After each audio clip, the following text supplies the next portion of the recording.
The views and opinions expressed by the host are based on her personal experiences and perspectives as a human rights advocate. They are shared for storytelling and reflection purposes only and do not intend to discredit, damage, or destroy the reputation of any person, group, or institution. Para sa akin, if you are working in the government, ang boss mo ay ang mga tao and not the other way around. And yes, they are using their position to become empal para magpabango sa mga tao. Public service is not about power. It's about accountability. The real measure of security is not tenure or salary. It's about the trust you earn from the people you serve. Hello everyone, this is Tina and welcome back to Tina Talks. If you tune in sa ating previous episode, we talk about the idea of being a government employee gives you security.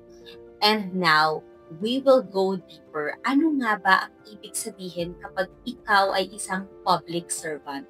And we will relate that sa anti-EPAL law. Kapag sinabing government job, lagi nating unang naiisip yung security, stability, benefits, and retirement. Totoo namang lahat ng doon. Pero minsan, hindi na madalas na pag-uusapan yung nasa laylayan ng sistema. Job order or contractuals ng mga employee ng government. Sila yung mga walang security ng tenure at walang benefits na natatanggap. At kadalasan, sila yung mga super late na nakaka-receive ng salary nila. And yes, that's really true because I myself was able to experience that. Actually, there's a joke saying na, wow, kahit na contractual ka and job order, naka-ATM yung salary mo.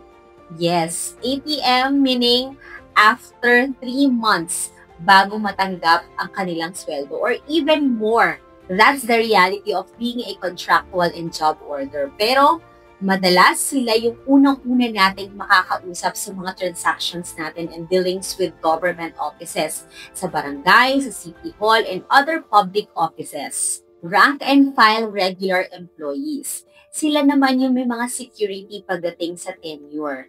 Pero, still, limited pa rin ang galaw. And, most of the time, sa kanila pumapasok yung load ng trabaho. But unfortunately, most of the time, they are underappreciated.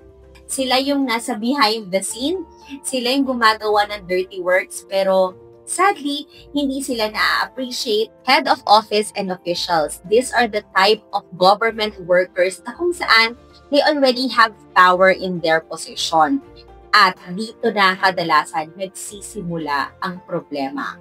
Because they have this power, they tend to use it and abuse it sa mga tao at, pinapasok na nila yung kanilang mga personal agenda and personal desire in using this type of position. And yes, they are using their position to become empal para magpabango sa mga tao.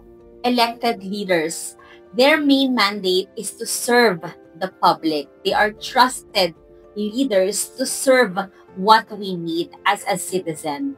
However, mas nararamdaman mas nakikita pa natin sila sa mga tarpaulins, sa mga public events, sa mga occasions, sa mga waiting sheds, sa mga structures na bagong tayo, sa mga tulay, sa mga pader na donated by, sponsored by, or project by, diba? I mean, they always want to get the credit.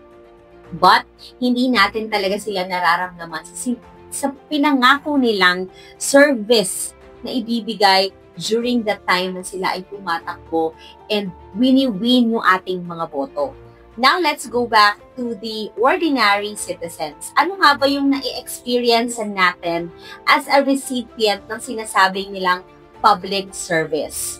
I know maraming makaka-relate sa akin that sometimes it's really frustrating to do your transactions in the government offices. Kasi sobrang tagal. Minsan, hindi mo alam kung ano yung tamang proseso. Ang daming hinihingi, maraming nagbabago-bago, hindi siya consistent, at hindi minsan ako communicate ng maayos yung mga dapat mong dadalhin mga requirements. I really hate that na yung paisa-isa yung bigay sa'yo na kailangan mo pala ng ganito, kailangan pupunta ka pa sa ganito. It's really a complicated process na it makes your transaction or yung package sa opisina na yon na very complicated at it really will take your whole day para lang matapos yung transaction na yon. But meron pa rin mga special favors. If ever na meron kang kakilala sa loob, mas smooth, mas mabilis, mas may favor na kahit incomplete yung mga requirements mo, pwede mo pa rin naman matapos yung iyong transactions with the government, which it is obviously unfair. There are also a lot of scenarios wherein kailangan mo laging makiusap, makisuyo, just for them to give time sa iyong transaction at para, minsan kasi nagmamadali ka rin and you really want to finish that transaction as early as possible because marami ka pa rin mga bagay na ginagawa and that's, I believe, the most efficient and effective way of doing transactions. In private offices nga, di ba, may mga timestamp pa tayo wherein anong oras ka pumasok sa loob ng office at anong oras ka lumabas ng office. It means that is the time period na kung saan natapos mo yung transaction mo. And the shortest time that you were able to render para sa transaction na yun, ibig sabihin, mas effective and mas efficient yung service na nakuha mo. However, unfortunately, it's totally opposite pagdating sa mga government offices. Most of them, mas magiging smooth, again, yung iyong transaction kapag meron kang kakilala sa loob. At yung feeling nga na parang ikaw yung nahihiya because you are asking a favor na bigyan nila ng time, ng panahon, and even effort yung transaction or yung itinudulog mo sa kanilang opisina, which is, I believe it's really part of their job. Mahirap man, madali man yung iyong inilalapit na transaction, it's part of their job and it's part of their being a public servant. Nakakalungkot isipin kasi normally ang iniisip ng mga tao or expectation ng mga tao is that public office is public trust.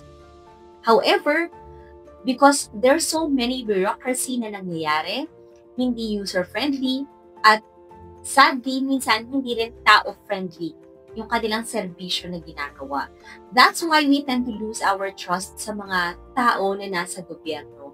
Because we don't know if yung ginagawa ba nila is a favor that sooner or in the future they will ask also kapalit sa mga favor na ginagawa nila sa atin. Well, favor, but we all know that it's part of their job at parte yun ng ipinangako nila nung nag-oath sila as a public servant.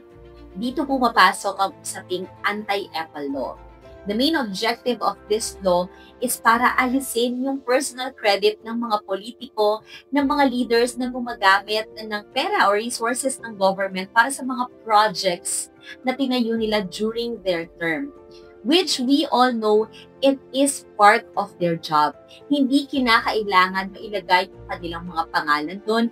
Hindi kinakailangan mailagay ang pagbubukha nila doon because they are using the resources ng mga taxpayers. They are using our resources, tayong mga nagbabayad ng buwis.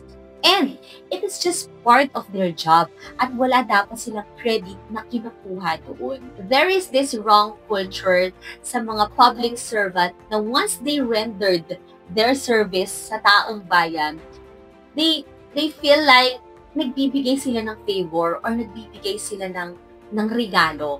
That's why pinaparamdam nila sa mga tao yung utang na loob, not because of them.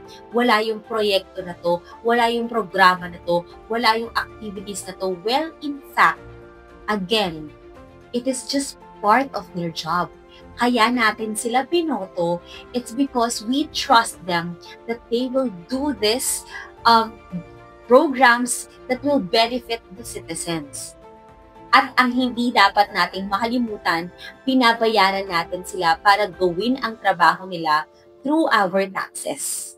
So if you're watching this video right now, I want to know your opinion and your thoughts. Ano nga ba ang pagiging isang public servant? Para sa akin, if you are working in the government, ang boss mo ay ang mga tao and not the other way around. Don't let them feel that you always give them favor, that you always give them gift because of your service. And if you are just a normal citizen who needs service from the government, it is your right to demand for a fast, smooth, and reliable service na walang halong epal. Public service is not about power. It's about accountability. Hindi ito karangalan, ito ay responsibilidad. And to those of you who aspire to become a government employee, let me share with you some tips. Check your intentions. Don't just apply just because of security and benefits. You ask yourself, handa ka ba talagang maglingkod? Develop patience and empathy because most of your work is dealing with different types and different kinds of people. May mga mayayaman, may mga mahihirap, may mga madadali lang yung kanilang mga hinihingi at meron ding mahihirap ang mga transactions na kanilang pinaprocess. But real service means treating them all fairly. Resist the culture of epal. Remember, it's not about you, but it's all about the people. If you're going to execute this program and project, huwag mong gawing personal achievement. Gawin mo ito para sa mga tao. Be ready to sacrifice. Being a public servant is not easy. There will be a lot of unfair system, injustices, unfair treatment, but just do the right thing and with integrity. Kasi mas priceless ang feeling of fulfillment nun. So let's go back to our question. Is it really working in the government gives you security? Oo, may security ka nga sa job ko. Pero kung hindi ka naman nararamdaman ng mga tao, it's useless. Nandyan ka lang para sa sarili mo. The real measure of security is not tenure or salary. It's about the trust you earn from the people you serve. This has been Tina Talks, produced by the Human Rights Development Organization. Thank you for spending time with me today. Don't forget to stay connected. Follow us on Facebook at tinatalks.hro and on TikTok at tinatalkshRDO. Until next time, let's keep the conversation going.